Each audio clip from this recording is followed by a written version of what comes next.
All right, Darren, we've got to start off with last weekend, first of all, win against Bournemouth. We were sat up in the stands talking about how we're getting closer to teams like Bournemouth and putting in decent results, but to knock them out of the Youth Alliance Cup and to play the way we did, amazing, eh?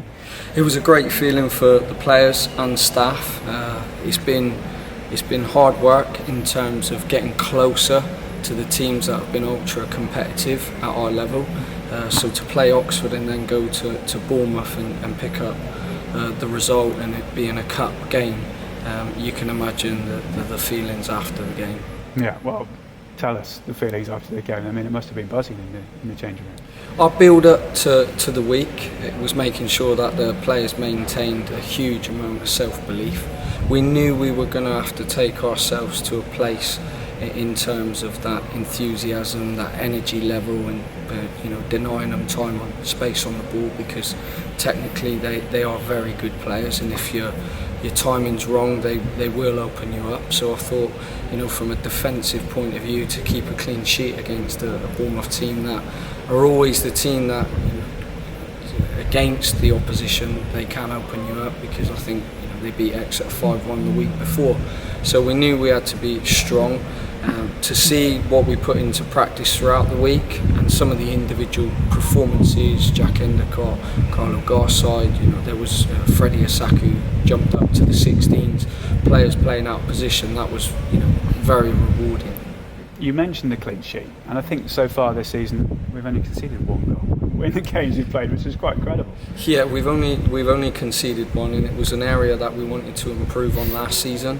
I think if we didn't concede as many goals last season, we would have finished in the top three. So, that's an area we've been working on, and as I said, the players have put that into practice. I suppose it's testament as well to the fact that they're taking on board everything that you and the rest of the coaches are saying, that has been a focus for you, and it's now coming into fruition.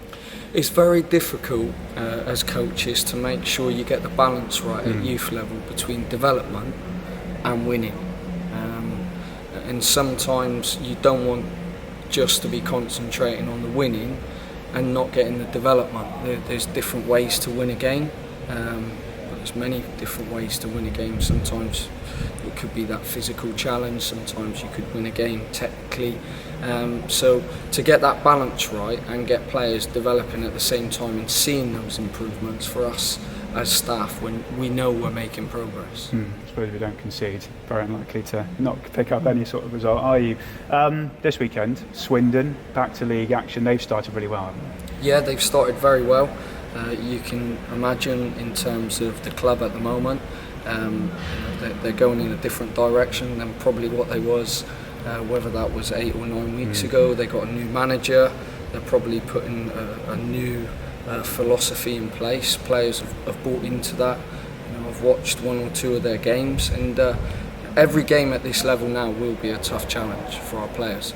I think going to Swindon, it's important that we meet the physical demands of the game, because we have played them away from home last season, and I felt not enough players turned up with the right pitch personality of what we've been looking for. So we've got to make sure that our attitude's right. It will be an early rise again, and we've had a few. We've done Liverpool away, we've done Southampton away, Bristol Rovers away. So we've had a Bournemouth away, so we've had a lot of away games, and I feel that test that we've had pre-season has enabled us to make sure we travel away and we travel strong, and our preparation's right going into the game. Now, I suppose one that probably won't be with you for the foreseeable is a guy who's done so well this year, got his first senior goal on Tuesday night. That's Reece Shirley. I mean, what a moment for him that was. I think as a coach, it's a super proud moment for everyone involved in the academy. When you look at his journey, sacrifices that mum and dad have made, the travel, the distance. You can see from his interviews, he's a very humble lad. He's got strengths. As a striker, he scored, I think it was 18 plus goals for us last season. So at our level, he's hugely missed.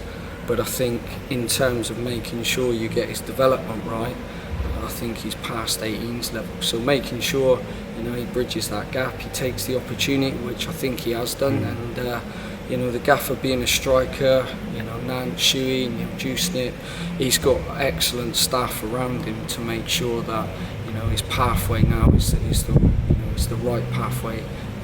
Whether that's first team or whether that's a loan spell, I'm sure they'll get that timing right.